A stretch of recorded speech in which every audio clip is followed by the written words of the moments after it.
everybody. It is week 6 NFL points, picks, and props. He is Ben O'Connell in Chicago, Illinois. That is Tommy Burch in Springfield, Massachusetts. I am Kyle Garlett in Denver, Colorado. We are 3 football writers. We are football bettors. And if I do say so myself, we are football goddamn geniuses. Well, maybe not all of us, but at least Tommy Burch is. Tommy, props are due. Let's go back over what you did last week and where you stand on the season. So your favorite of the week was the Philadelphia Eagles. They covered.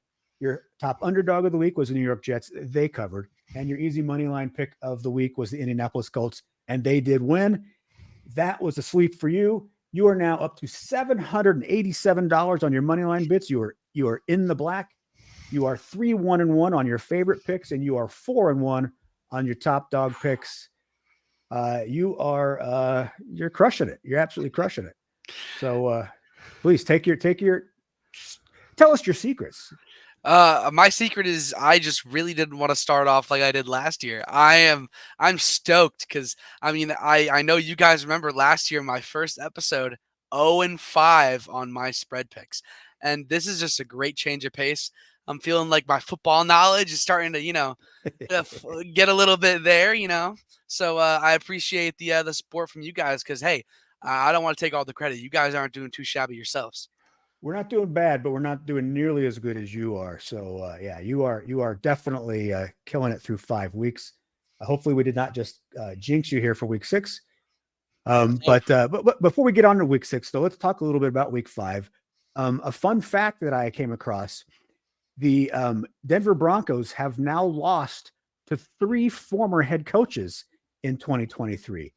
They have lost to Vic Fangio, Vance Joseph, and to Nathaniel Hackett. Hey, don't forget the former ball boy, too. Former ball boy, yes. Former ball boy Mike McDaniel.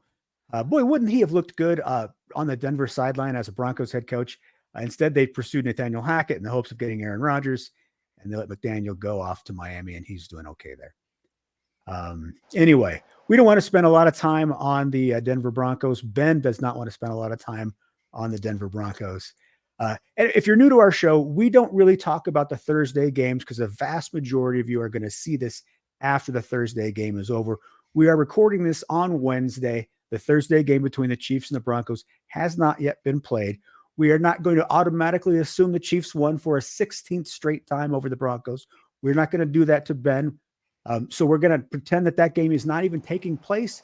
In fact, we're going to pretend for the Broncos that the last 5 weeks haven't taken place.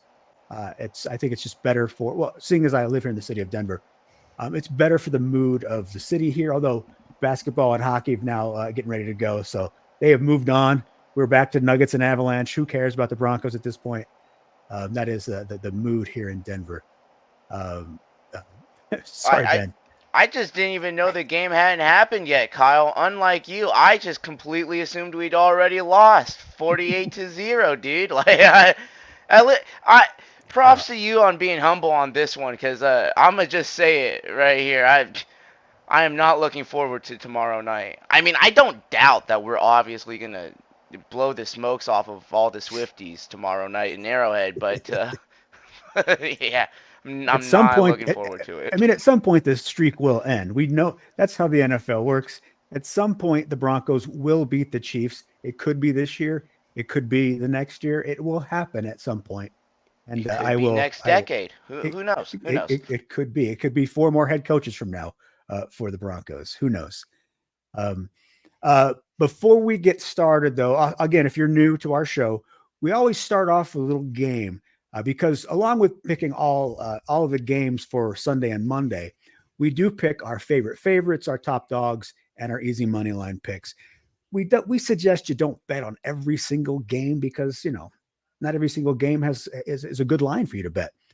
But we have our top picks that we will pick, the games that we really want to focus on and say that those are good picks. The winner of our game gets to make his picks first. And our game, in the mood of bad coaching, Josh McDaniels once again did a stupid thing in his game, but was bailed out by an interception. Then, of course, you've got what's happening in New England and Bill Belichick and the coaching job that's going on there. I was thinking about coaches being fired mid-season, and so that is the topic of tonight's game. Now, over the last since the merger in 1970, there have been 89 head coaches fired in the middle of a season. Don't worry, guys. I'm not going to ask you who the first one was back in 1970. These are all going to be close. These are all going to be within the last couple of years. Coaches fired mid-season. I'm going to describe the coach, and you're going to tell me his name. All right? Easy enough. Okay. So let's see here. We'll go with Ben. I think you go first on this one. Okay. All righty. In 2020, this coach was fired 4 games into the season, a year after he won his 4th division title in 5 years and after he won his 2nd playoff game. He was an AFC South coach. AFC South. What? 20. This isn't Frank Reich, is it? It is not Frank Reich. No. Tommy, do you have a guess? You said AFC South. AFC South. He had won the division 4 out of 5 years with this team. Was it Bill O'Brien? It was indeed Bill O'Brien. He had just won the division the year before, and then 4 games into the next season, he was fired. They were ready to be done with him. All right. So no points for either one of you. Okay, Tommy, this is now yours. 4 points. In 2020, we're sticking with 2020. This NFC South coach was fired 5 games into the season. All 5 were losses. He was the head coach for 5 seasons and those 5 games. And then he went back to being a defensive coordinator, a job he had when he won a Super Bowl. So this should be obvious for some reason. Super Bowl winning defensive coordinator, head coach for 5 years, going back to being a DC. Is it, this might be so stupid, Dan Quinn? It is indeed Dan Quinn. Dan Quinn was the Atlanta Falcons head coach, and he is now currently back at DC for the Dallas Cowboys. So that is a point for Tommy. All right, good job. All right, Ben. This head coach is an Arena Football League Hall of Famer, and his first head coaching job was with the Orlando Predators of that league, where he won 2 championships. He was fired in 2019 by this NFC East team, where he coached for 5+ seasons. NFC East. NFC East. Arena League Hall of Famer. Is this Jason Garrett? It's not Jason Garrett. It is, well, Tommy, do you have a guess? I have no idea. It is Jay Gruden, former Washington Redskins coach. Jay Gruden, Arena League Football Hall of Famer. All right. This is to you, Tommy. Did this coach get fired? Did he resign? What we do know for sure is that he's kind of a dick, and he's suing the NFL. Oh, that's Hugh Jackson. Wait, It's what? not No, Hugh wait, Jackson. no. It is not Hugh Jackson. Hugh Jackson complained to the NFL. That was not Hugh Jackson who complained to the NFL either. You're thinking of the, why am I drawing a blank? Former head coach of the Brian Flores is the guy you're thinking of. Oh, I'm thinking of Brian Flores. Yep. Ben, do Mixed you them know up. who this other coach was who is currently suing the NFL? Is it Gruden? It is the other John. It is the other Gruden. Yes, it is the other brother Gruden, John Gruden. What a loser. So, all right. I so nobody only gets a got point. it off of he's a dick.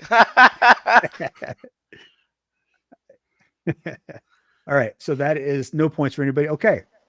This is to you, Ben. In 2021, this coach lasted 13 games into his NFL head coaching career, with one of his only 2 wins coming in London.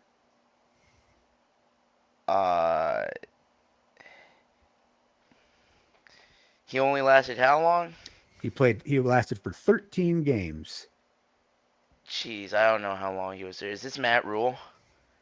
It is not Matt Rule. I'm so bad at this. Tommy? Oh, I know exactly who we're talking about. It was Jacksonville head coach. That was London was the clue there. His Yep. win in London wasn't the clue there. What's his name? He's already He's- gone, so I can't. It's like what a city would be called. versus a rural area, you'd have it'd be rural out in the country, and then in the city, it's Urban Meyer. Urban Meyer. That's the one. Yep. Urban Meyer. So nobody gets a point there. Okay, Tommy, this is Ah. to you. Will this clinch it? Tommy. No, because you're the only one with a point right now. There's only 1 point. So no, Ben still has a chance to. Excuse me. Oh yeah, if you get that, you'll clinch it. Yes. Okay. Fired 15 games into his first season. He lost his final game on Christmas Day, 51-14. 51-14. Am I allowed to get that was the Christmas present he left for his fans as he got fired. 51-14. Am I allowed to get a so only head coached for 15 games? He did not make it past his first season. What year was it? Am I allowed to know? It was last year. Last year. Just a season ago. Was that Frank Reich? No, it's Hackett. It's Nathaniel. Oh, it's Hackett. Yep, I forgot. It was I forgot it was Baker Mayfield in the Rams. Oh, why would you do this to me, Kyle? Why? Oh, goodness gracious. All right. This is to you, Ben. You need this. You need this to tie Tommy. Fired after a 3-5-1 start in 2022, his replacement went 1-7 the rest of the season, and was not hired to be the next coach. This was last year. This was last year. Was this Frank Reich? This was Frank Reich. We're talking about Jeff Saturday. You had to tie it up. You had to tie it up. Jeff Saturday was Jeff Saturday was his replacement. He went 1-7 and was not hired as the new head coach. Okay. All right. Worst part is I'm infamously like a first 3 weeks Jeff Saturday supporter too. This is awful for my reputation. All right, Tommy, this is you. This is a chance to win. Otherwise, we go to the tiebreaker, okay? Come on, lock in. This coach was fired in 2022 after a 1-4 start. Overall, he was 11-27 during his NFL head coaching career. 2022. So it was last season. And it was after what kind of start? He was 1-4. 1-4 start. He was fired in October. He was the first coach fired last year. Who was the first coach fired last year? Was it? No, because Lovie Smith got fired at the end of the season. Cliff Kingsbury left at the end of the last season. I can't think of anybody other than Frank Reich off the top of my gosh darn head. Was it Matt Rule? Yes, it was indeed Matt Rule. Matt Rule he'd been with the Panthers for a couple of years before he finally got the heave ho in his third year. And Tommy, you do win. Just for little shits and giggles here, let's go ahead and give you the tiebreaker. As I said, 89 head coaches have been fired midseason since 1970. How many have been fired since 2000 in the middle of the season? You're Tommy, since you won, what would be your guess on that number? Since 2000?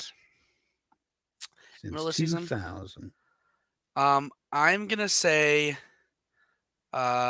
you got this one right on the nose last week. 28. 28, okay. And Ben? It's gotta be like 40.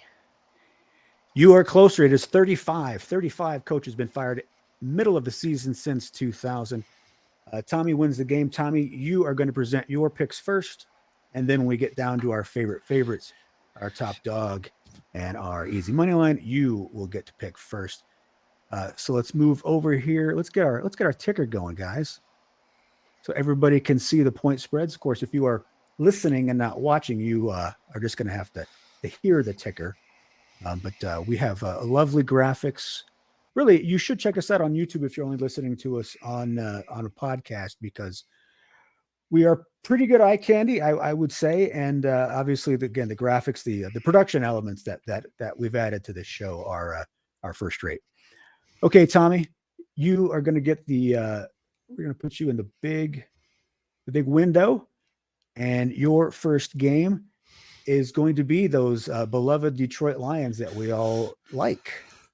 Yeah, I mean, the Detroit Lions have the -3 spread against the Tampa Bay Buccaneers, and I really do think that the Detroit Lions are one of the best teams in the NFL right now. Uh, that loss to the Seahawks, I mean, the Seahawks are also one of the better teams in the NFL, as they've proven after Week 1. These are two, I mean, those were two very high quality teams. It was a great game. And since other than that game, the Lions have won everything. And I understand the week 1 win against the Chiefs may have been, oh, Travis Kelsey, Chris Jones. That's still a very talented team that beat that lost to the Lions. The Lions are incredible, and I think the Tampa Bay Buccaneers are an incredible team, and they're a great story. Seeing as they're off the Super Bowl win, and then they had a bit of a drought, and we've had some Tom Brady left. They had the quarterback battle, but they showed out. They're showing out so far this year. But Detroit is one of the better teams in the NFL. I think the -3 spread is a little bit unfair. I think the Lions should have at least -5 on this game, just out of respect for how well they've been doing and how intricate their offense is. And I'm all for the Lions -3. I think it might be one of the easiest picks of the weekend. And I think that if you're going to put your money on any game, it's this one. Well, I don't disagree. I love the Lions, but if I could just talk about the Bucks for a little bit, because I had some fun things for them last week, and of course they were on a bye. We didn't get a chance to talk about really the season that Baker Mayfield is having right now. And I liken him a little bit to Jared Goff. They were both first overall picks. Goff Goff obviously went to a Super Bowl with the Rams, so he was more successful than Baker was early in his career. But the Rams were happy to get rid of him. Mayfield was the number one pick of the Browns. They were happy to get rid of him. Maybe Baker is now having that same kind of resurgence that Goff has had in Detroit. The reason that Baker is having such a good year and the reason the Buccaneers are having a good year is because of this number right here. And let's go ahead and take a look. I'll drop that for a second. On third and fourth downs, Baker Mayfield is the best quarterback in football. His completion percentage above expected is way off the charts, not even close to anybody else. And his EPA per play only trails Brock Purdy. He has been fantastic. He's second in the league in EPA per dropback on third and fourth down. He's sixth overall on all downs. And I mean, he's just been fantastic. You can't say enough good things about what he's been doing. He looks confident. He looks more confident than he has at any point in his NFL career. I really, the Bucks are a tremendous story, as you mentioned. Detroit, though, is a better team, and you've got Aiden Hutchinson, who is he's the first player to have 4 interceptions and 10 sacks, and in his first 2 years, he's got 14 sacks now. He's got his 4th interception. He's a defensive lineman getting and making great catches when he's making his picks. He's a game wrecker. He's a big play guy. This defense is really, we thought that the Lions defense would be a bit of a problem for him because it was a big problem for him last year. The defense is actually holding its own. This offense is fantastic. Yes, the Detroit Lions are going to cover this because who doesn't love Detroit and obviously our good buddy Dan Campbell. On an Aiden Hutchinson and Lions defense note, Aiden Hutchinson, I mean, I don't know if you guys have seen it, but his play, from what I've seen right now, he's giving me young JJ Watt vibes. I mean, you've seen the highlights, JJ Watt's highlights. He's like he's a bull off the edge, and he had great hands too. They put him on offense a little bit. And the Lions defense, this is one of our biggest problems with the Lions last year was their defense. And that was how they lost games. They went on that big streak on the end, mostly led by their offense. They still had defensive struggles. They were about middle of the pack. But their run defense is one of the best run defenses in the NFL right now. They have had, like, the teams against them have had over 100 attempts rushing against them, and they've only allowed 342 yards. It's a little less than 3.3 yards per carry, I think they're allowing. And 342 yards allowed rushing is the 4th least in the NFL. Their run defense is one of the best in the NFL, which is impressive. You know how I love me some DVOA.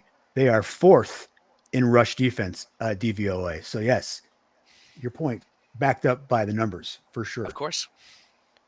I think Tampa Bay, just to jump back on Tampa Bay for a second, I think that they're a sneakily good team and one that, none of us really saw having the season that they are having right now. One thing to really look out for in the long haul of the season is how's this early bye going to affect them? Because it's inauspicious timing. You never really want to have it too early in the year. You usually want to have it later so you can have a little bit more rest and recovery for the stretches in the postseason. Um, but also, you look at their wins this year. It's over Minnesota in a 3-point win. It's over Chicago in a 10-point win. It's over the Saints, when they were, floundering. This is their biggest test of the season, you know. And I agree that the Lions are just looking like one of the best teams in the NFL right now. Uh, do I think Tampa could surprise people in this game? Yeah, but they have to earn that 3-point spread. I don't think that they've earned that spread this year. I have to roll with the Lions with y'all. All right. All right, Tommy, we are going to hit a lot of green in this game. Philadelphia Eagles at the New York Jets. Eagles giving 6.5. Yeah, so usually, especially since I haven't seen the Eagles really dominate a team so far this season, I wouldn't be picking this -6.5. But the only issue here is that the Jets are so reliant on the run game because their passing attack is just not there. And they had one good passing game from Zach Wilson, and it was when Taylor Swift was in the stands. So obviously he's going to play out of his mind. But when Taylor Swift is not in the stands, he sucks. And the problem with that is if you can't pass the ball and you're playing against statistically the second best run defense in the NFL, I pulled up the stats for the Lions. They were 342 yards allowed. The Eagles have only allowed 306. So they're second least in rushing yards allowed. Of course, first place being my Niners. But the Eagles are going to stuff the run. They're incredible at stuffing the box. They're going to pack the front seven. They're going to blitz probably, I would assume, at least a third of their plays, just knowing that Zach Wilson can't throw the ball down the middle. And it's going to be a bit of a nightmare for the Jets offense. And we all know that the Eagles offense can operate quite well under pressure. So I'm all for the Eagles -6.5 here. Well, again, I'm just looking at the DVOA. The Philadelphia Eagles, number 1 against the rush in DVOA. Oh, really? And DVOA, yes, which is adjusted for opponents. Breece Hall has been fantastic. He certainly tore the Broncos apart. I think what I saw, he was averaging like 6.7 yards per touch this year. He's been amazing. But man, the Eagles are they haven't been quite as impressive as last year. They're still 5-0. They're stacking wins. There's only 2 undefeated teams in the league. They're one of them. This is the first time in Eagles history, a franchise that's been around since 1933, first time that they've started 2 seasons in a row 5-0. So so what? They're not winning by 15 to 25 points. They're still winning games. They went into the Rams and they dominated the line of scrimmage against the Rams. And obviously when you got Aaron Donald on your team, you've got a pretty good defensive line. The Eagles offensive line though is just fantastic.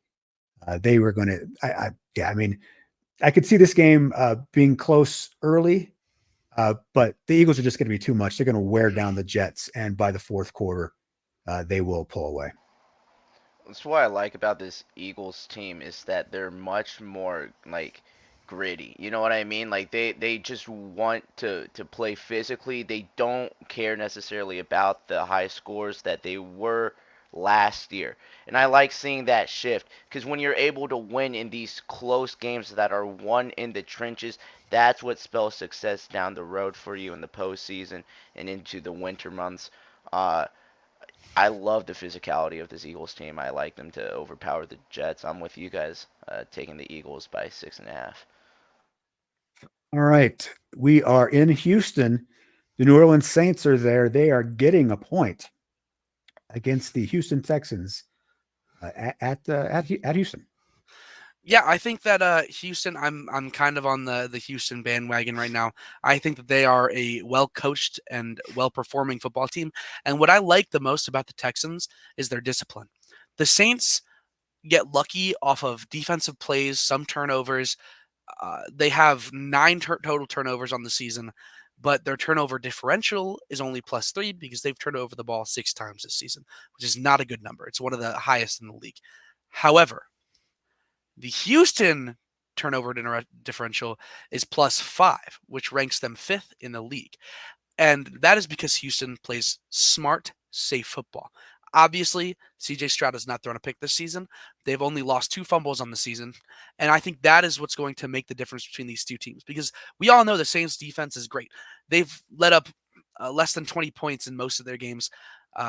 It's led them to wins, even with Derek Carr being on his deathbed, his career deathbed at this point. But it's nice to see that Houston is playing a different kind of football this year, and I think that kind of football is just the perfect counter for the Saints. I don't think I think I would be picking the Saints in a lot of different scenarios here, but the Texans are the one team that I really think will break off against them. I'm so bummed about the Texans defense because I really wanted the lasting image of that Texans Falcons game to be CJ Stroud throwing that touchdown pass to Dalton Schultz with less than 2 minutes left to take the lead, have this massive fourth quarter comeback in his 5th career start, the start where he broke the record for most passes thrown at the beginning of a career without an interception. He passed Dak Prescott for that. It would have been the icing on the cake, and then the Texans defense gave it away. And it's not a bitterness because I got rid of Koo as my fantasy kicker. It's not about that at all. It's just that I wanted CJ Stroud to be the hero, and his defense robbed him of that. But I think he's the hero. Yes, the New Orleans Saints just put a beat down on the New England Patriots, but the Saints offense was still terrible in that game. They had great defense. They got some points from their defense, but their offense was garbage. Derek Carr was still garbage. Alvin Kamara had nowhere to run. And I just like Stroud. I mean, I like the way he went that drive when the final drive there where he takes the ball at his own 25-yard line. He knows he needs a touchdown, and he just methodically marches down the field. Doesn't ever look flustered, completely calm, completely cool. Guy looks way beyond his years. I like the Texans back at home. The crowd, obviously, people there are super excited for him. I think at home, Texans, Stroud, I like it all. And I can't at all endorse this Saints offense. Their defense is very good. Their offense is just terrible. So, yeah, I like the Texans. Well, Tommy, you said you used the word luck there earlier about just how lucky this defense is. Let's just talk about how lucky the Saints are with their scheduling here, right? Week 1, they get the Panthers, or is that week 1? I don't know. Early on, they had the Panthers. They get the Patriots. I mean, those are 2 pretty bad teams where you're finding your wins. You know what I mean? The Saints are a team that are struggling to keep it together, while the Texans are a team that are actually building something. And in those 2 scenarios, I'm always going to pick the team that's actually building up something and not trying to just hold it together with duct tape. Derek Carr is not a good quarterback. I don't know how many times we have to say that before the GM start listening to us. Honestly, I think it's almost insulting to us because we come in here every week and we say, hey, Derek Carr sucks. And we still have to watch him. And we still do it for you, the listeners. But not happily. I'm going to take the Houston Texans in this one +1. They're scheduled. They started off with the Tennessee Titans, and they won that game by 1 because Ryan Tannehill threw 3 interceptions.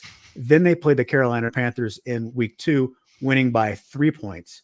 Then they lost to the Packers. They lost to the Bucks pretty badly, 26-9. And then they beat the very terrible New England Patriots. So, yeah, the Saints have not – they've got 3 wins. They're 3-2. They've done nothing to make me they could be the worst 3-2 team in the history of the NFL. All right.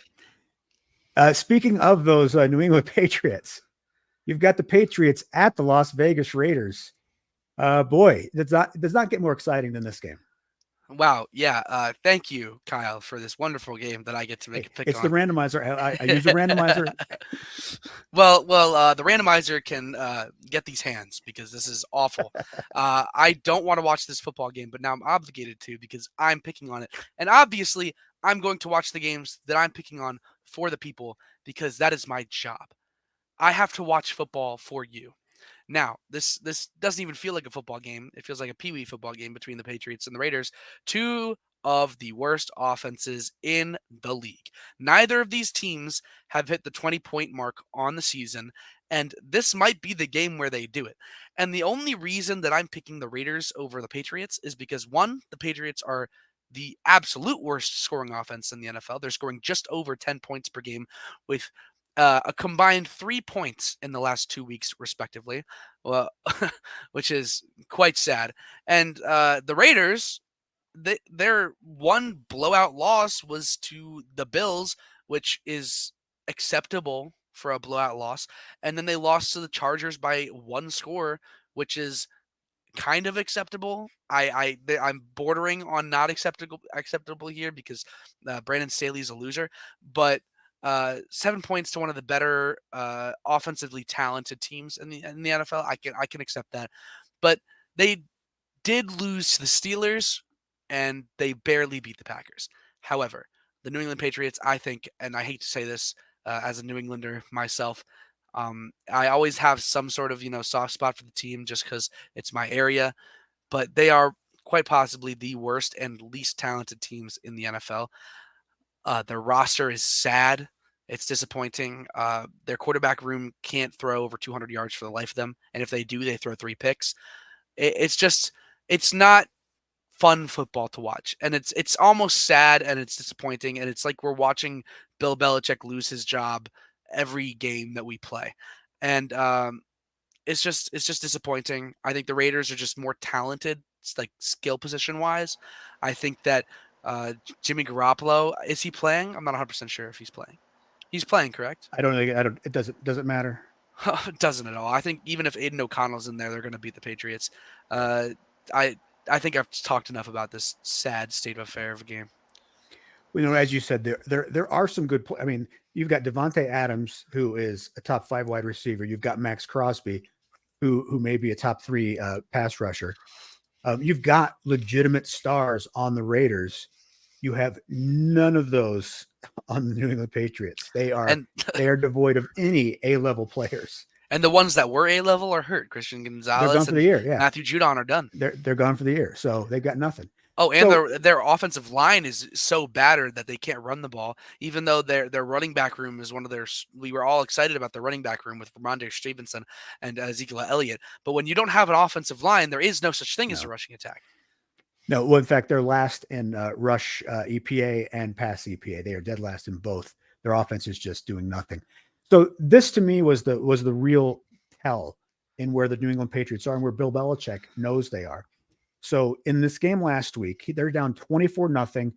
In the middle of the third quarter, Belichick has the ball at the Saints' 40-yard line. It's a 4th and 3. He punts the ball. He punts the ball at the New Orleans 40-yard line, 4th and 3. Only down 24 at that point, middle of the third quarter. No other coach would look at his team and say, nope, this game is over. We are done. Let's go ahead and punt. But Bill Belichick, understanding that his team has zero chance of scoring 24 points at all, let alone doing it in a quarter and a half, decides to punt the ball. He gave up on his game in the middle of the third quarter. And really, the Patriots need to give up on Bill Belichick. I know it's so hard. He's got 6 Super Bowls. He's the best coach in the history of the league. He made the franchise. He should be allowed to do whatever he wants, but what he's doing is destroying this franchise. As a GM, he gave them no talent. Their draft this year was all about defense, even though everybody knew they had a good defense. It was like, give us some offensive linemen, give us a wide receiver. He didn't do that. And this team now is terrible because of it. They're unwatchable. Look, I love it because the Patriots fans were, I don't love Boston fans. They are a little arrogant. Perhaps you've run into a couple of them online. And so it's fun to watch them get hammered like this. But man, the way he's just run this franchise into the ground, they are terrible. Maybe he's looking ahead to getting Caleb Williams next year. Who knows? It's the thought that Bill Belichick would get the number 1 overall pick in the draft was unthinkable. Now it could absolutely happen. I hate the Raiders. The Raiders are not good, but man, they're not the Patriots, and that's why they're going to win this game and cover at home. And something else on this note is that even though he's so stuck on the defensive side of the ball, his offensive skill position picks for the last since he joined the organization, I mean, it's just none of them have really worked out. I actually saw Julian Edelman was on some sort of podcast talking about Bill Belichick drafting first round receivers in skill positions. And even Edelman was like, I hate to talk about Bill Belichick like this, but there were some times where we'd pick up a skill position in the first round or second round, and you look at him and you just don't see a first or second round guy. And if you're one of your biggest Yeah. supporters and former players and a Patriots Hall of Famer is saying that about your drafting ability, maybe you should just hand the reins back to the GM. Oh, Well, boo hoo for all these Boston fans. They can go watch the Celtics for all I care. Listen, you have over 10% of the Lombardi trophies sitting in your HQ. I don't care what these fans are crying about. Good riddance. And you know what? I hope Josh McDaniels does a little Fortnite dance at middle field at the end of this game. I could care less. They're gonna score 17 points and win still. I don't know how. I hate this brand of football. And I hate the fact that I'm picking the Raiders. I'm sorry if I interrupted you here on this. But I just can't. I can't give any more empathy to these Boston fans. It's so hard. Boston sports historically hard. Like, dang.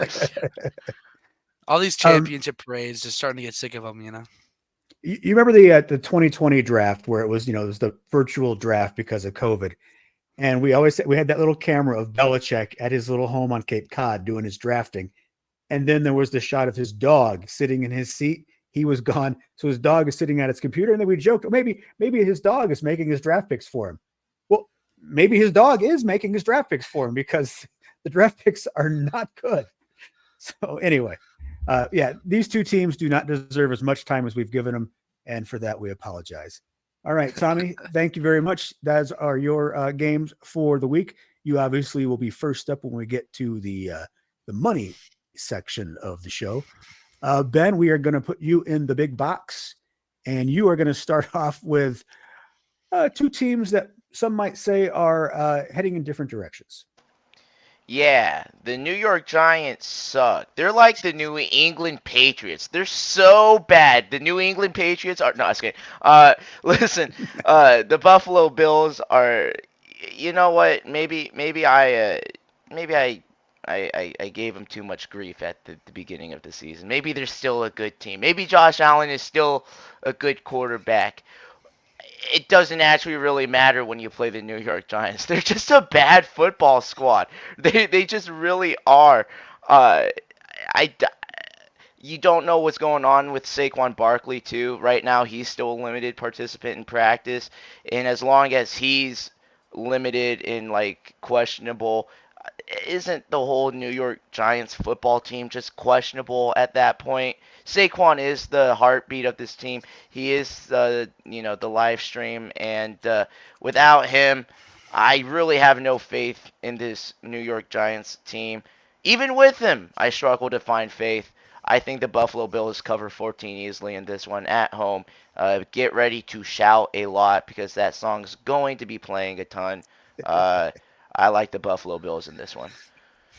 Yeah, I mean, we don't know if Daniel Jones is going to play. He's got his neck injury.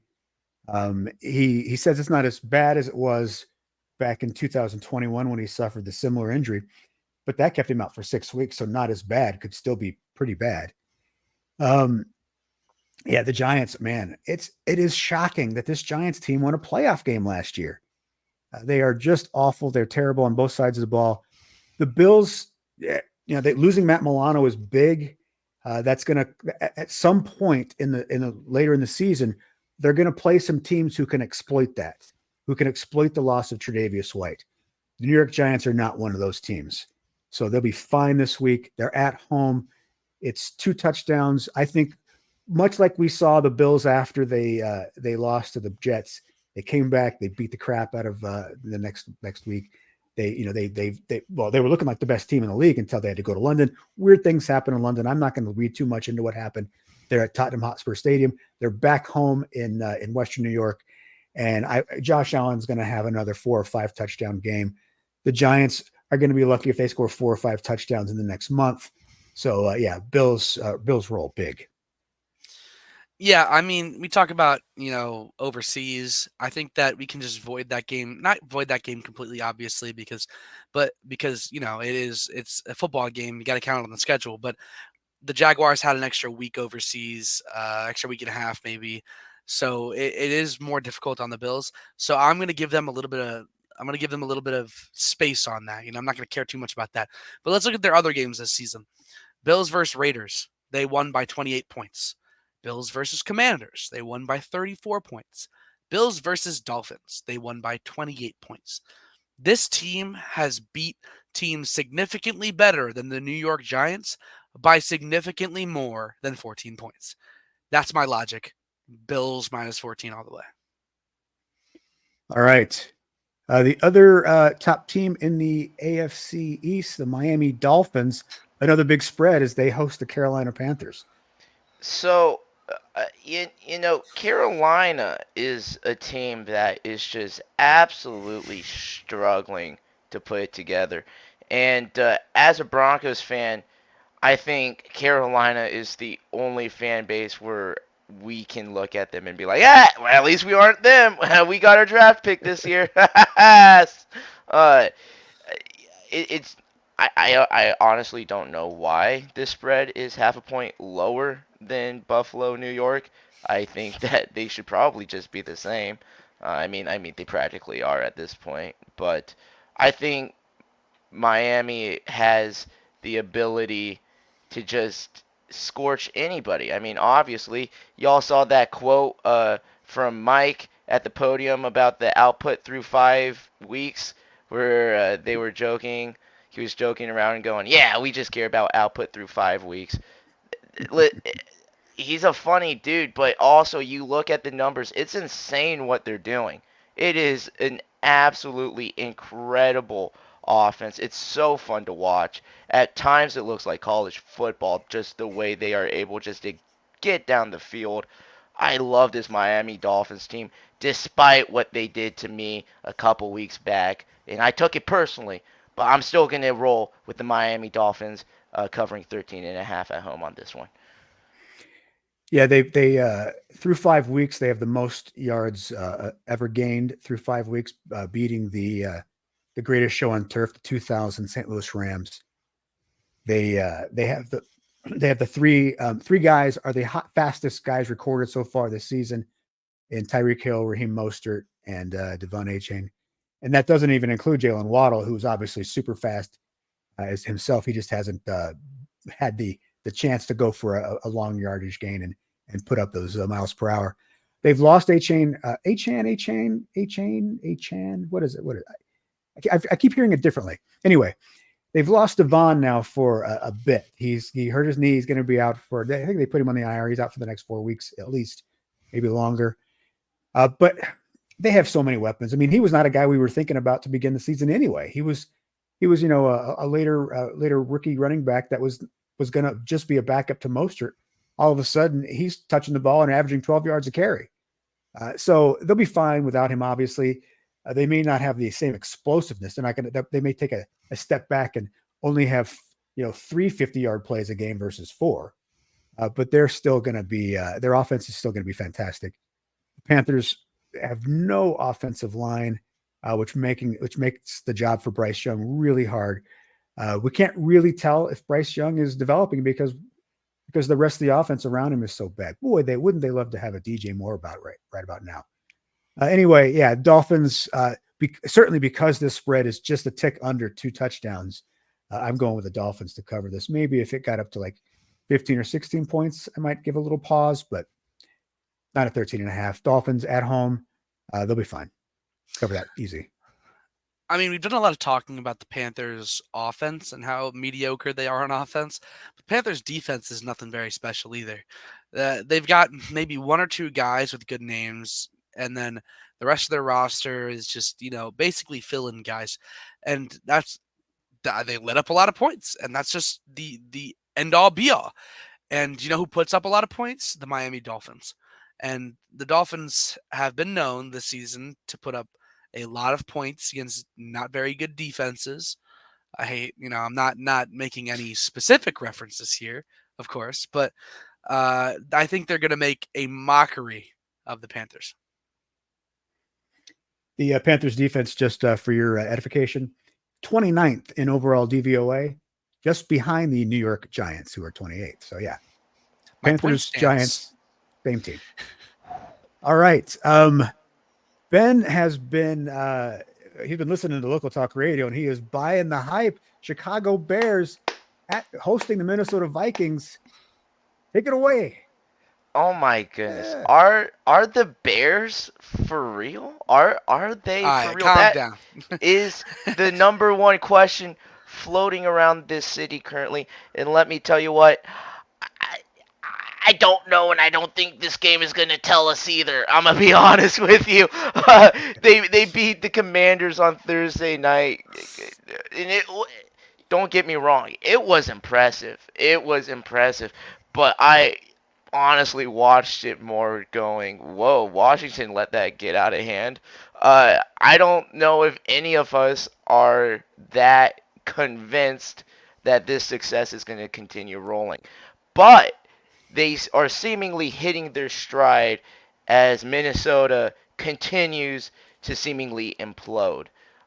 This is one of those games that I think that Justin Fields could just absolutely pop off and give this city enough hope, okay, for for a year to bring him in on the longer deal and just crush them next year, okay? But they're going to be talking about this game. They're going to talk about last week for a long time, okay? You'd be surprised how long they were talking about Mitch Trubisky, okay? So, this city is looking for a guy to latch on to. I think that this divisional game, you know what? Until they take another just massive beat down, I'm a roll with them. I'm a roll with them because at least the bus drivers around here seem to be a little bit happier. I will admit that.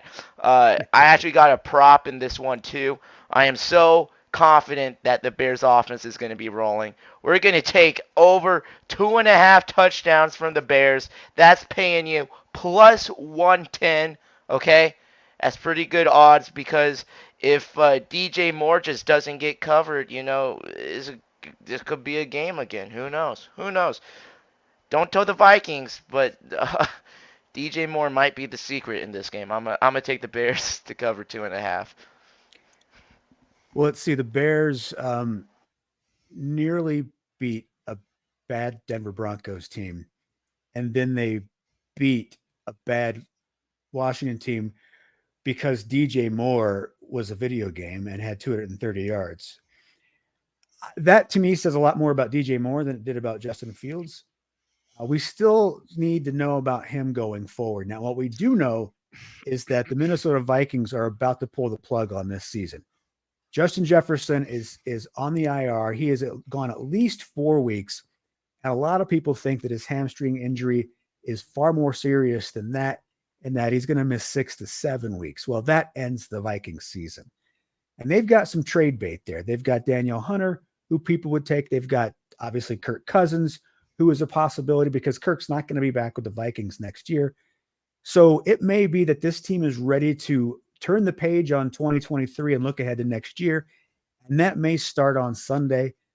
You've got to, in terms of just losing Justin Jefferson, this team has got to understand where they stand in things, that their season is now over, that they are not going to be a postseason team. They are not going to compete for a division title. And they've got to come to grips with that. And I think that a lot of these guys are going to start to play. They're going to start to make business decisions out there on the football field. And that is good for the Chicago Bears, not so good for the Minnesota Vikings. I am not quite ready to start throwing money down on the Bears, but I certainly would not take the Vikings in this, especially giving 2.5 points. The Vikings are not in a position right now to be favored on the road against anybody, except maybe the New England Patriots, but otherwise, no. So I tentatively agree with your pick, but I'm not going to bet on this game. I'm with you on that, on not putting money on this game, but this game actually does intrigue me to a certain extent. You guys know, and the viewers will know now that I'm a big X's and O's guy. I love the analytical parts of the game, and in my free time, I will watch film reviews or just straight up watch film from NFL games. And I watch this channel. I'm going to give a quick little shout out to the QB School. They every week they do film reviews on each of the NFL quarterbacks, and they've done reviews on Justin Fields, and constantly in and out of every week. You see Justin Fields missing his reads completely. He's not reading the defenses correctly. This is just he does not have the mind of an NFL quarterback. It's not an offensive coordinator's fault. The route concepts are okay. They're serviceable. And with the arm that he's got, the two things he's got is his mobility, his ability to stretch a play, and his cannon, right? And he he just doesn't use it correctly. If you can't read the play, there's nothing you can do.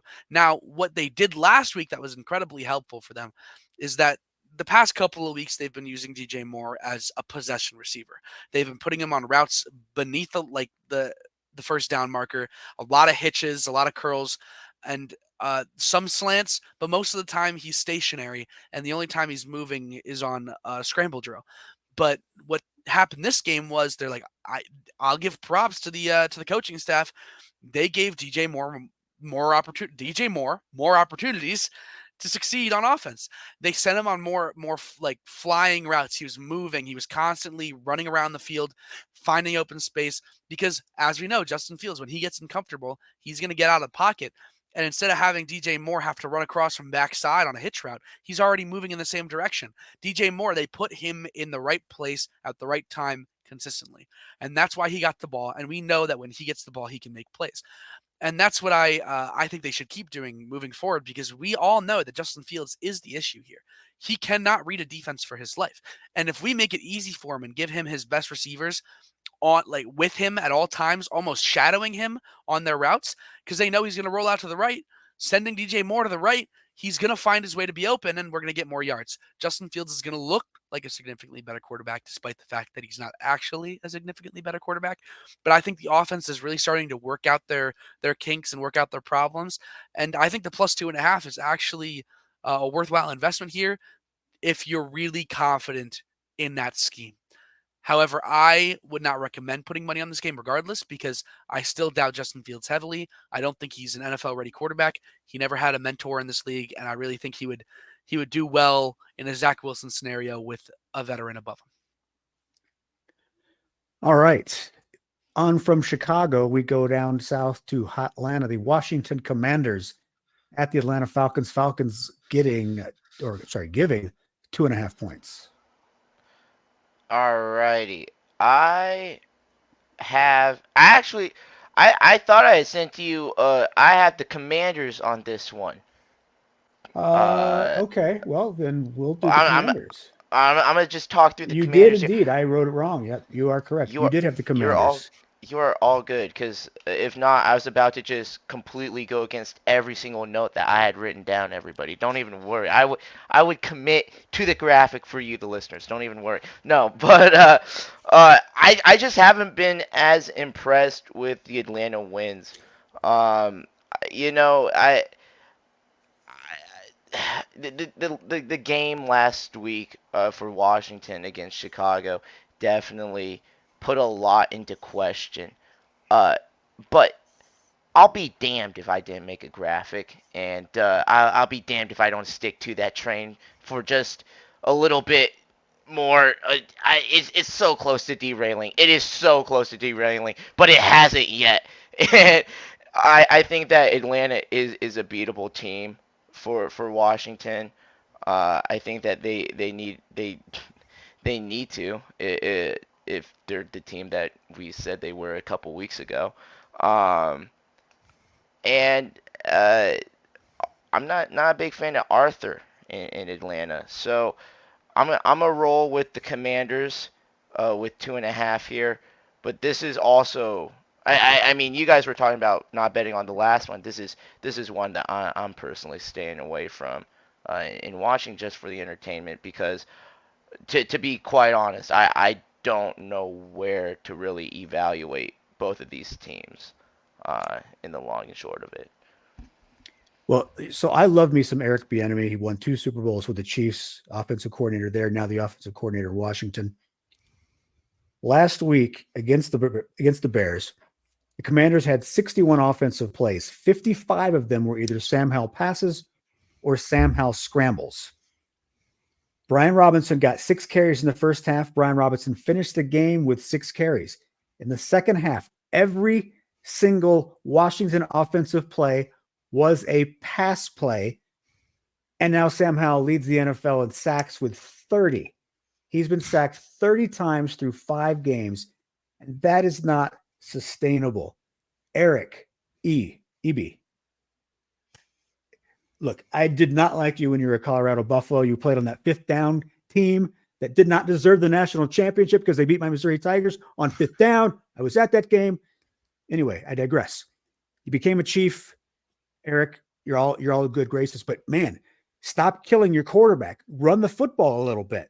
You've got Brian Robinson. You've got Antonio Gibson. You've got a couple of running backs who are decent.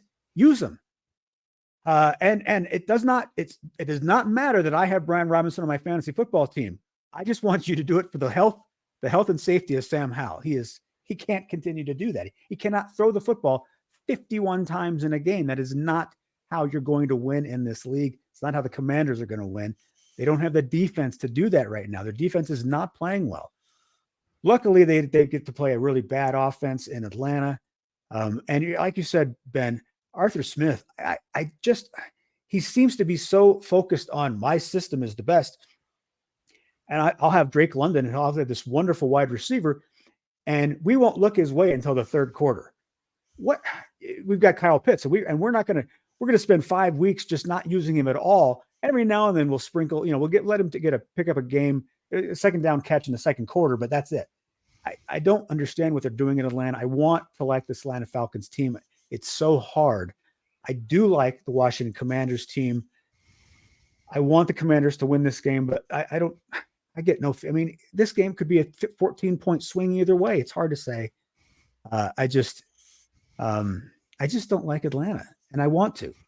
Stop it, Arthur Smith. Let me like you guys.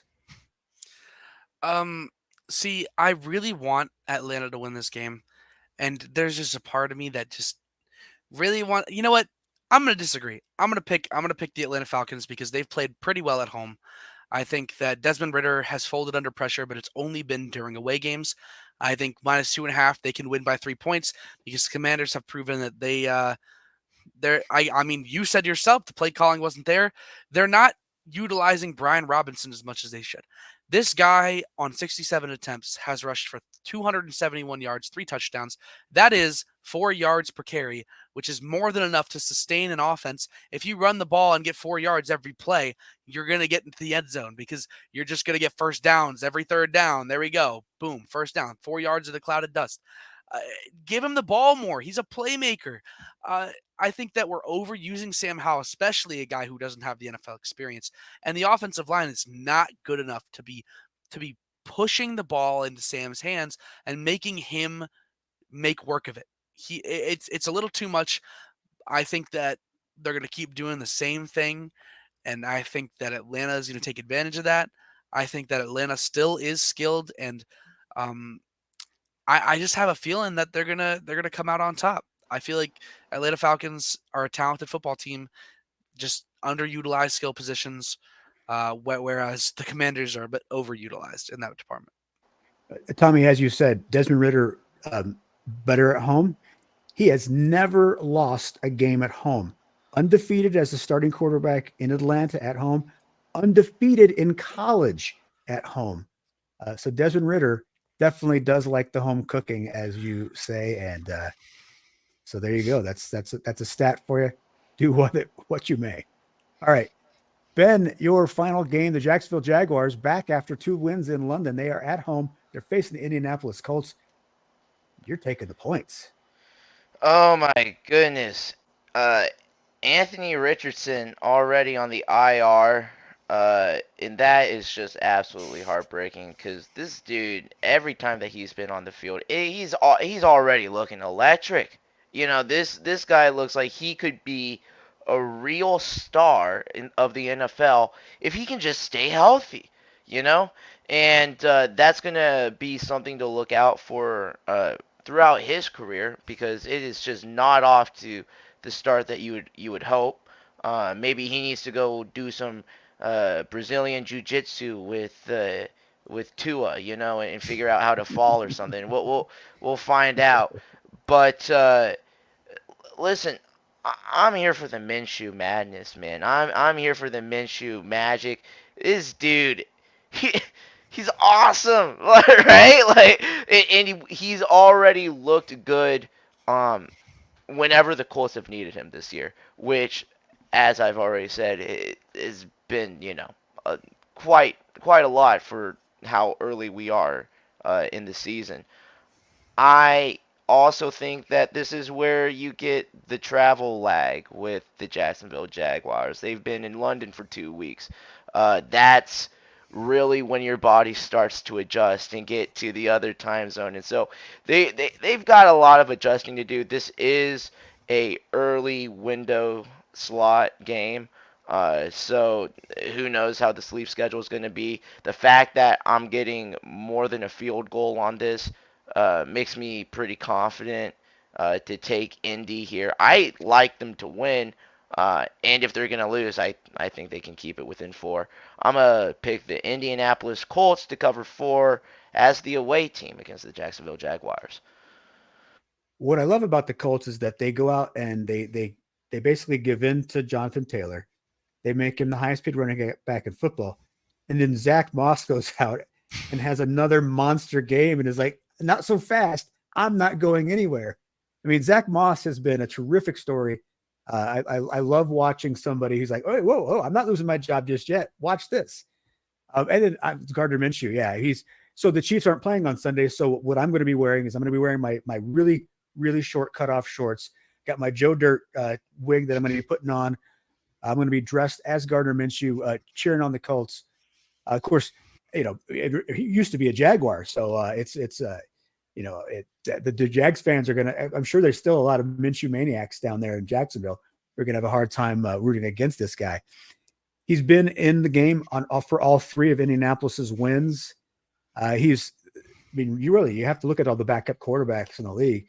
This guy is probably the best of the bunch. And good on Indianapolis for grabbing him away from Philadelphia and having him as their backup because obviously he's playing a key role. He's keeping them above water. And I think, we're looking at 4 to 6 weeks gone for Richardson. They've got a guy who can steer the ship right. And again, now you've got add Jonathan Taylor to Zach Moss. You've got some really good running backs there as well. So I like the Colts. The Jags. Yeah, it's interesting because the NFL gives the team that goes to London an opportunity to take their bye after they return from London. Jacksonville said no because it's too early in the year. Same thing with Buffalo. They said no. That's why they're playing this week. It'll be curious to see how Jacksonville responds against the Colts after being fully integrated into the time change, and then back on the East Coast now. But yeah, I like the Colts. Again, it's going to be a close game. I mean, the Jags look pretty good. Obviously, Travis Etienne had a huge game. Calvin Ridley had a huge game in London. But man, the Colts. There's something special about this team right now.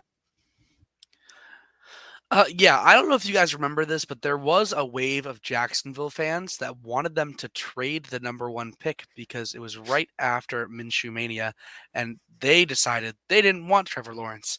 They wanted to keep Minshew.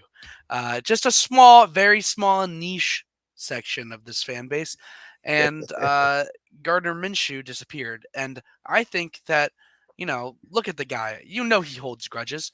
He's an angry little fella. So I would love to see him come out here and have the best performance of his career because we all know the Colts trust him with the ball. They're not afraid to throw the ball with him because he can sling it. I mean, he is the best backup quarterback in the league. He should be starting for other teams. Cough, cough, the Patriots. And I think that he's an incredible asset. The Colts really built this roster for success to a point that we didn't expect. And I don't think Jacksonville's ready. I think Jacksonville isn't treading, uh, you know, carefully. I think the Colts are gonna go into Jacksonville, go into Duval County, and put a little bit of a whooping on these Jaguars. All right. I love it. All right, Ben, thank you very much. Those are your games. It is now my turn. I will move to the big box. And we are going to start in SoFi Stadium. 2 games being played in SoFi. You got the Rams on Sunday, the Chargers on Monday night against the Dallas Cowboys. So last week, the Dallas Cowboys, not so great on national television. They get to return to national television this week. Now, after they lost to the Arizona Cardinals, they went back home and they looked great the next week. Now, it was against the Patriots, but they still looked great. They are now coming off of a loss to a pretty good team. It's no shame to lose to the 49ers. We thought that the Cowboys would make a little more of a game of it, but they got rolled. I like the Cowboys to come back out. I think that they are refocused. I think that there's a lot of guys on this team that have pride, and I just don't trust the Chargers. Yeah, Austin Eckler is going to be back for LA this week, and so that will help them. But there are so many things about Brandon Staley that I don't trust, the health of these wide receivers that I don't trust. Mike Williams is obviously out. I just and you know how it is at SoFi Stadium. The Cowboys fans are going to have 70% of this stadium packed out. It's not going to be a home game atmosphere for LA at all. I like the Cowboys. The Cowboys are giving 2 points. They're actually the favorites in LA. I think they win this game by 5 to 7 points. I like the Dallas Cowboys on the road, and they knock off the Los Angeles Chargers. One thing about Dallas is that we don't see them have 2 bad games in a row. Despite, they lost horrendously to the 49ers, but it's the 49ers. They're ranked number 1 in almost every power ranking in the nation. The Cowboys, if they're going to lose like that to anybody, it's going to be the 49ers. Obviously, the loss to the Cardinals, we didn't want that, but they came back and played well against the Patriots. Now that they lose against the 49ers, are they going to bounce back? I think yes. I think they have the talent on this roster, and I think they have the correct mentality. And as much as I hate Jerry Jones, I think that him having Dak Prescott's back through this is going to help the team and motivate them to a win. I hate to just bring it down to the simple fact that the Dallas Cowboys are a good football team and the Chargers are a bad football team. But let me tell you, the Chargers are a bad football team, right? Their 2 wins are over the Vikings and the Raiders, and they were within 1 possession both. Those aren't teams that good teams only win, 1 possession games against. I like the Dallas Cowboys to take an easy 2-point spread in this one. All right. The San Francisco 49ers at the Cleveland Browns. Now, this is an interesting game. So we have the spread at 5 points because we set the spreads yesterday on Tuesday so that we can all make our picks. I've seen the spread now go up to as many as 7 points. It may climb even higher, especially once we get the final word that Deshaun Watson may not play. Deshaun Watson is out. Dorian Thompson-Robinson in. He did not look very good in his first game as an NFL quarterback. He's just not ready for prime time. And against the San Francisco 49ers, the best team in football, he's really not going to look good. But this defense for the Cleveland Browns is very good. And I have a stat here I want to show you. This, and that's a little small. Let's go ahead and make that a little bigger. There we go. These are 3-and-out rates. The defenses that force 3-and-outs. It's a little small there on your screen, maybe. The Cleveland Browns are forcing 3-and-outs on 56% of possessions. They are easily the best team in the league at forcing 3-and-outs. We don't need to look down there at the very bottom of that scale to see who the worst team is, but they happen to play in the Rocky Mountains. Anyway, don't worry, I did. I should have warned you not to look directly at the screen. It's like an eclipse. Don't stare directly at it. You'll be unhappy with what you see. The Cleveland Browns defense is very good. I think that we have to consider that the Browns are going to play well on that side of the football. Yes, you've got Brandon Ayuk who destroys you one game, Christian McCaffrey destroys you one, and then all of a sudden George Kittle decides to catch for 3 touchdowns. And the entire process is being run by the best quarterback in football right now. Quarterback efficiency right now. Look at Brock Purdy. They have to expand the zone because Brock Purdy is way outside of it. He's averaging over a half point EPA per play. There's nobody else over 0.3 points. That is amazing. Amazing production. His completion percentage above expected only trails Josh Allen, and his EPA per play. Nobody is anywhere close to Brock Purdy. So this is the matchup that I really am excited to see. Is again the Browns defense against this 49ers offense that is just going lights out. And then of course you got a pretty good defense in San Francisco that should put the clamps down on the Browns offense, which is not so terrible. It's not so terrific. I actually am going to have a prop from this game. I know, Tommy, you will as well. So my prop is first quarter spread. I've got the 49ers giving 1.5 in the first quarter, and then overall Cleveland scoring less than 15.5 total points. That's going to pay me plus 209. So I got the 49ers getting out to a fast start and Cleveland's offense doing bupkis, and that is going to make more than double my money in this game. That is my prop of the game. Tommy, let's start with your prop, and then you can talk about your beloved 49ers. Oh yeah, so this prop right here, I think this might be huge because leading into the spread aspect of the game, Deshaun Watson did not practice today, and there is speculation that he will not play. However, if he does not play, the starting quarterback has been decided to be PJ Walker. Oh, so one thing about PJ Walker is he has a tendency to turn the ball over, and he has thrown a pick six in his very short career. So I think that the Browns special teams unit isn't spectacular. I think that their offense is horrendous, especially with PJ Walker or Dorian Thompson-Robinson at quarterback. I think that San Francisco defense or special teams can find a way to get in the end zone. And if you add that with a Christian McCaffrey anytime touchdown, which, I mean, has been one of the most consistent bets in football for the last year, that's plus 700 money. 700. Well, yeah, McCaffrey's got, what, 14 games in a row where he scored a touchdown now or something like that. Crazy? Well, and watching that game on Sunday night, Fred Warner might score a couple touchdowns on his own. I mean, he was all over the place in that game, just doing everything possible to beat the Cowboys single-handedly. Yeah, absolutely. And I think as much as it's a bit of a long shot with that San Francisco defense and special teams, if they're going to do it any game, it's going to be this one. Especially with Deshaun Watson possibly not playing in this game. Because if you think that Deshaun's not going to play in this game, which there is speculation that he will not, this number right here, the plus 700, is going to go down. So if you want to take advantage of the lack of knowledge on the situation, throw a couple, like maybe $5 on this prop, get a good return. I think now is the time to do it. Even if Watson plays, he's played 3 games this season. He's thrown 2 interceptions compared to his 4 touchdowns. That's a great prop regardless of who's playing the quarterback position. The good news for the listeners is that it could only just get better. You know what I mean?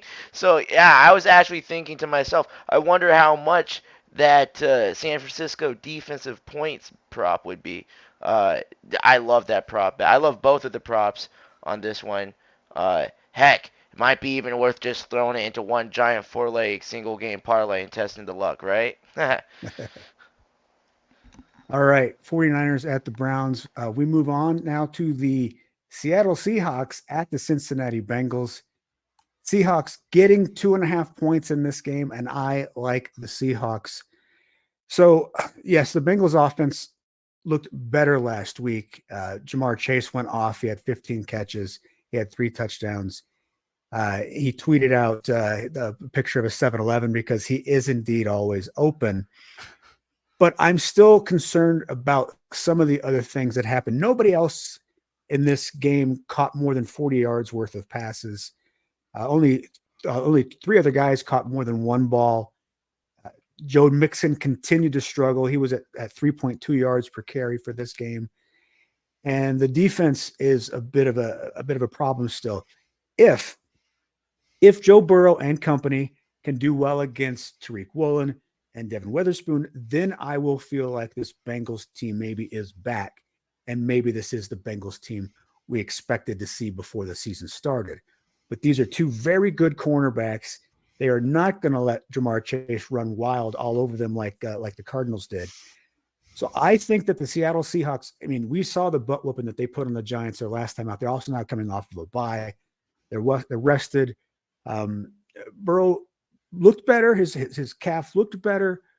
But I like the way the Seattle defense is playing. I like the way Geno Smith is playing. And I think Seattle goes into Cincinnati. They're getting 2.5 points. I think they win this game outright because they're just playing good football. And I'm still not convinced that the offensive line of Cincinnati is playing well yet. And T. Higgins has still got his fractured rib. We're not sure if he's going to play. If he does play, how often is he going to be on the field? So I like Seattle. I'm actually kind of stuck here. This, of all games, is going to be the one that I think you should not touch. Just due to the fact that, we all know that when Joe Burrow starts playing well, it doesn't stop. We've seen it the last season, maybe the last two. He gets hot. He plays well. Jamar Chase is still one of the best receivers in football. And even if T. Higgins is out, Tyler Boyd's going to step up to the plate. Obviously, that offensive line isn't up to par, but the Seattle Seahawks defensive line isn't anything crazy anyways.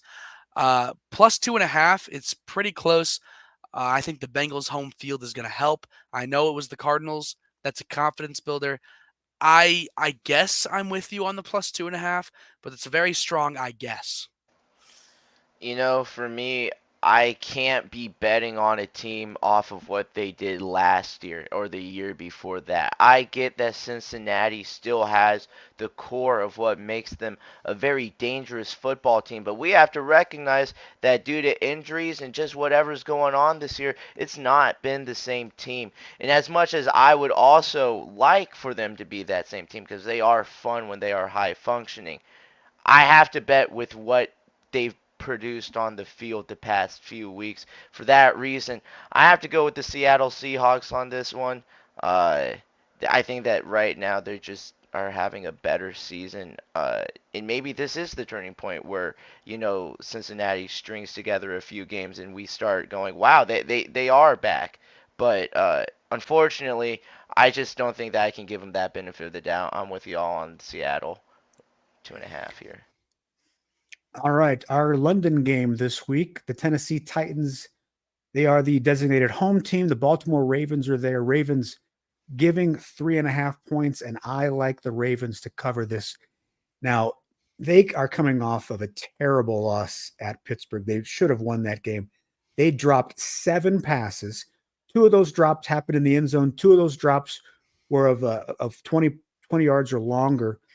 This should have been a walk-away win for Baltimore. Lamar Jackson, yes, he had a terrible pick there in the end zone at the end. He then fumbled on the last possession. Those were bad ways to end the game, but he played well. This offense played well, except for the fact that they kept dropping the football. They should have won that game fairly easily. They should now be 3-0 in the division and 3-0 on the road in the division. Instead, they are now facing a challenging trip to London to prove that they are a good team. Tennessee's Derrick Henry, we saw DeAndre Hopkins actually look really good last week. Hopkins still has it. He still looks like the DeAndre Hopkins that we all know. He still looks like a Hall of Fame wide receiver. But Derrick Henry no longer looks like the Hall of Fame running back that he has been for his career. These are his yardage totals for the 5 games this year. He had 63, 80, 20, 122, great game. And then he had 43 last week. He's only averaging 3.8 yards per carry on the season. The Ravens, on the other side, they are second overall in defensive DVOA, 6th in run defense DVOA. They are a very good run game, run defense. The Titans' running game has not been that very not been that very good. They have not been very good this year. I like the Ravens to rebound because they know how badly they screwed up last week. They're going to get it right. Lamar Jackson is playing good football. He doesn't have necessarily the stats to back that up. But look, and we can forget about Odell Beckham Jr. He was good once 4 years ago. He's not good anymore, but there's still other good players on this team. I look for a big game out of Mark Andrews. I look for Rashad Bateman to actually squeeze the ball a few times. I'm still a big fan of Zay Flowers, excuse me. And I think the Ravens are going to cover this because I don't think that Tennessee is going to do much in this game. One thing that I do know about the Ravens is that offense and those skill positions have great chemistry. And Lamar Jackson is a good leader. I know that after that game, they came together, team meeting, talked it out, and I know they're working on their hands all week. This is not going to be a repeated offense. We know that I think that we can all agree that the Ravens receivers are all workhorses. They all strive to get better. They're all very passionate about the game. And I cannot wait to see the production they put on this week. I think this is going to be one of the best weeks offensively we see all season for Baltimore, despite the fact that they're in London, because they are going to bounce back harder than ever. I cannot wait to watch this game. It's one of the games I'm more excited for. I know it's very weird saying that I'm excited to watch a Titans game because they're a trash organization. But the Ravens, I'm a huge Ravens supporter. And I think that they're going to come out on top by more than a touchdown. Well, when we talk about things going weird internationally in these international games, that tends to be when a high-powered offense just somehow stumbles after taking a plane trip. You know, the most consistent thing that travels is defense. And the fact that the Ravens have such a good defense means that they're going to be able to put up more of a consistent product than more similar to what they would be producing in the States compared to the Titans on this one. Uh, you know, those drops, like you said, the chemistry, Tommy. I'd honestly even be surprised if that conversation lasted too long, longer than, hey, we had a bad day. I trust y'all. We know that we're better than that. Ain't gonna happen again. Let's just move on to next week. That's how confident they feel in each other. I am just as confident those drops don't happen again this week. I like the Ravens to cover 3.5 in London. All right, our final game, the Los Angeles Rams hosting the Arizona Cardinals. The Rams are giving up 6.5 points. It's a lot because the Cardinals have been pretty spunky, but the Cardinals did just lose James Conner, and we saw in that game against the Bengals. When Conner was in there, they were going toe-to-toe with the Bengals. When Conner was gone, their offense completely changed. And Conner's backup has been hurt. They now have an undrafted rookie, and they just picked up Tony Jones off the waiver wires from the Saints. He's probably going to play in this game. So their running back situation went from pretty good to pretty awful in a matter of a couple of hours. And look, the Rams, all of a sudden the Rams they've got Puka Nacua, you've got Tutu Atwell, Cooper Kupp, who, man, he didn't miss a beat when he came back. You've got a pretty good threesome of wide receivers right there. If Matthew Stafford stays healthy, you got Kyren Williams as this fifth-round rookie running back who all of a sudden has taken the league by storm. And you still have Sean McVay, who knows a thing or two about offensive football. I like this Rams team at home. The Cardinals without Connor are a different team. Joshua Dobbs, hat tip, he's had a really good season under bad circumstances, but without Connor there, its offense takes a big step back, I think. And while with 2 weeks ago, I would have been taking the Cardinals to get 6.5 points. Now I think the Rams cover this. I am rolling with Los Angeles to win anywhere between 7 and 10 points, and maybe by a couple of touchdowns. Yeah, and I think the Rams offense is starting to look back to Super Bowl form. I think that receiver room, they had to get rid of Van Jefferson. And Van Jefferson was one of the most vital pieces of their offense last year. And it's not nothing against Van Jefferson, but it's more of who stepped up. You got two young guys and Tutu Atwell and Puka Nacua who are going out there and balling. And then now you have Cooper Kupp back. And I mean, we saw him last week. He's in full Cooper Kupp form. And now we have a receiver room of 3 guys that we can trust to get the ball to. And Matthew Stafford can sling it without getting too uncomfortable. And I really do feel like this Rams team is feeling a lot like what we saw a couple of years ago, even though those couple of years ago feel so long ago. The Cardinals are just shattering at our feet. It's very sad to see. People are going down. I was rooting for them, but at this point, there's not much that can be saved. I think the -6.5 is an easy pick here. Cardinals right now are ranked 30th in the NFL in defensive DVOA. They are going to be put in a hole early by this Rams offense that is starting to find its spark. Without Connor, there's no way for them to put up points and stay in it. I like the Rams to really run away with this one. I think 6.5 is more than reasonable. All right. And those are all of our Sunday and Monday games. We are now going to pick our favorite games of the weekend. We have our favorite, our top dog, and our easy money line. Tommy, you knew the most about coaches fired in the middle of the season. That's not a coincidence that Tommy Burch is also a football coach. So he would be in tune to coaches and their employment. So anyway, Tommy, you get to go first. Your favorite of the week, please. My favorite of the week, while I still can get it at this number, is going to be the San Francisco -5. All right. He's got the Niners -5. I don't usually like picking my own team, but today is an exception. That's all right. We understand. They happen to be a pretty good team, so it works out. Your top dog of the week. My top dog, I'm gonna roll with the team this team has been consistently helping me out, and I think they're gonna do pretty well. The Colts +4. Indianapolis getting 4 points at the Jacksonville Jaguars. All right. And your easy money line pick of the week. My easy money line, I'm gonna go with the Texans. It's showing me +100 money. Let me see what I see here. The Houston Texans. And I see +107.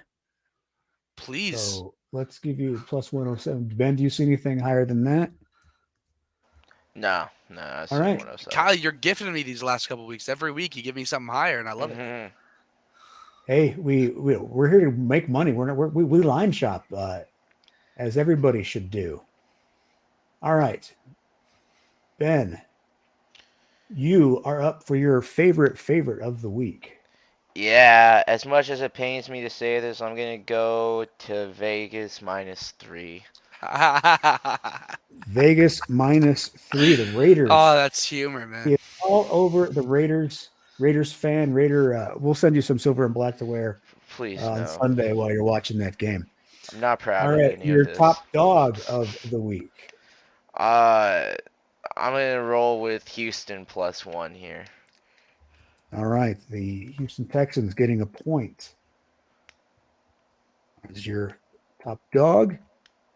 And your easy money line of the week. I have the Buffalo Bills -1,000. No, I'm just kidding. Hey, you add $10 to your, why not?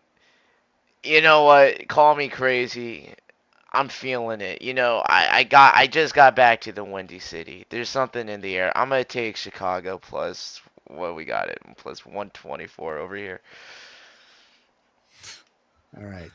That's the lowest it's gonna be all season. Chicago +124.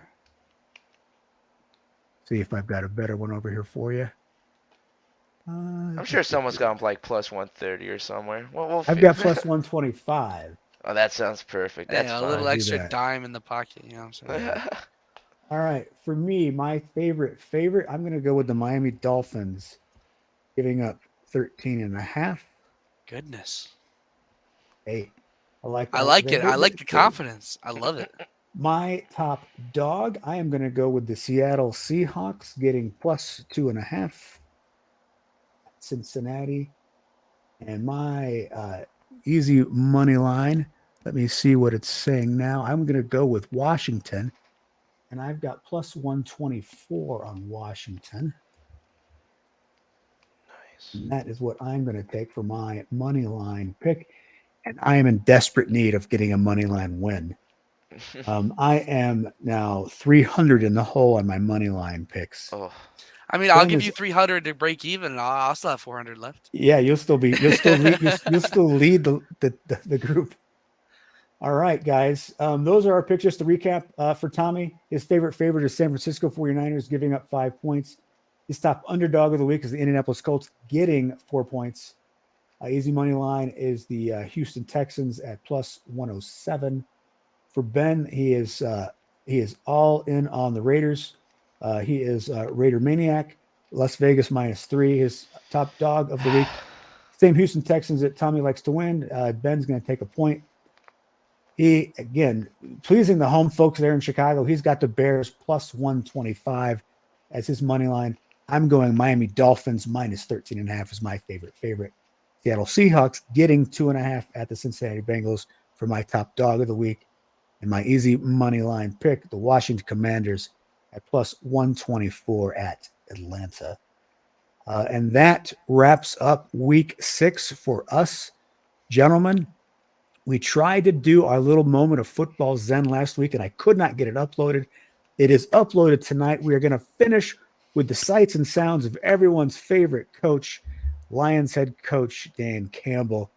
On behalf of Tommy Burch in Springfield, Massachusetts, Ben O'Connell in Chicago, Illinois, I am Kyle Garlett in Denver, Colorado. Happy betting. Cubs win. Cubs win. Here, Carrie. We're going to get up, and on the way up, we're going to bite a kneecap off. Doesn't matter if you have one ass cheek and 3 toes. I will beat your ass. Now, I would tell you this. I do think that we may need a little bit more girth up front. You know, I wouldn't say that we're not looking for that. This gives me a chance to go out and see some of our fans who I know will be out there. I learned how to clean chicken, and I could do it blind over and over, and I'll never do it again. Yeah, I was doing it in high school. NFL, every catch like it was a game-winning catch. Oh, yeah, that's why it's a highlight tape. I'm like, That's why it's a highlight tape. Down 30-0. I'm like, bam! Well, normally what I do is I'll get 2 venti. I go to Starbucks. I get 2 venti with 2 shots in them. So black eye in both. We're trying to focus on winning. We got to find a way to win. You lose your first 3 games or something, and all of a sudden I'm getting run out of town, and that's the reality.